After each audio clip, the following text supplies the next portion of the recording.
आपको double engine की सरकार का वादा किया, लेकिन आज स्थिति इन्होंने ये बना दी है कि पेट्रोल डीजल इतना महंगा है, इनका ही इंजन ठप हो गया है।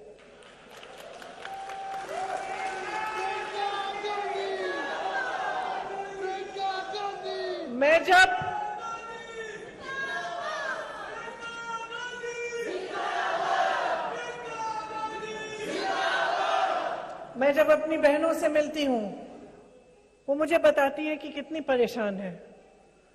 और इसीलिए जब आपने नारा आप कह रही थी, लड़की हूं लड़ सकती हूं, तो क्यों आप खुश होती हैं इस नारे को सुन के?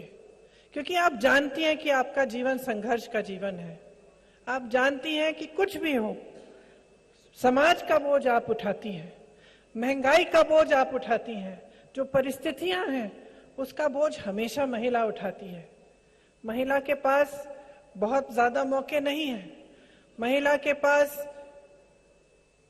उसको हमेशा घर भी देखना पड़ता है। चाहे वो बाहर जाके खेती में काम करे, वो घर आएगी, वो घर को भी संभालेगी, परिवार के सदस्यों को देखेगी, वो सुखी हैं, वो अच्छे हैं कि नहीं हैं, सबकी सेहत ठीक है कि नहीं है, कोरोना की मार हुई, सबसे ज्यादा बोझ फिर से आपने उठाया। लेकिन आपको पूरी तरह से नकारा जाता है। जब नेता, राजनीतिक पार्टियां बात करती हैं तो महिला की बात नहीं करती।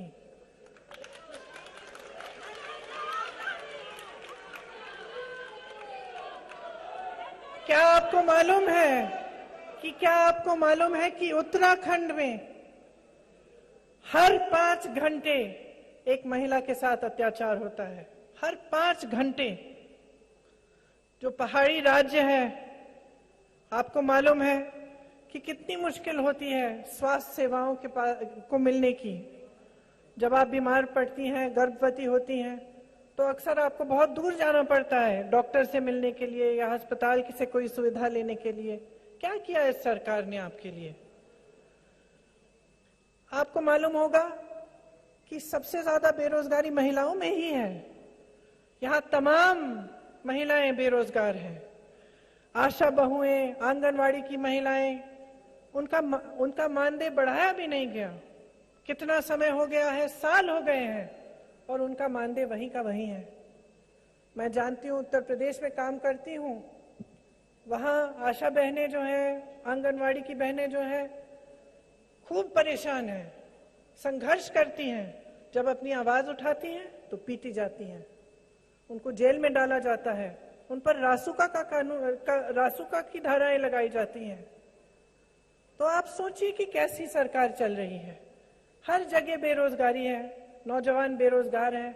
हम बेरोजगारी की बात नहीं कर रहे हैं चुनाव के समय। यहाँ के जो राजनीतिक दल हैं, जो सरकार चलाते हैं, क्या बात करते हैं? यहाँ का धर्म की बात करते हैं, जाति की बात करते हैं, रोजगार की बात नहीं करेंगे। ये आपको नहीं बताएंगे कि रोजगार कैसे दिलवाए हैं या कैसे दिलवाएंगे, कभी नहीं बताएंगे। ये नहीं बताएंगे कि पिछले 5 सालों में इन्होंने कितने रोजगार दिए, क्योंकि दिए ही नहीं, क्योंकि खाली पद पड़े हुए हैं। तो शिक्षा के बारे में, आपके लिए सुविधाओं के बारे में कौन सोच रहा है? ये सरकार का काम होता है। सरकार का काम है आपको सुरक्षित रखना और आपके जीवन को अच्छा बनाना।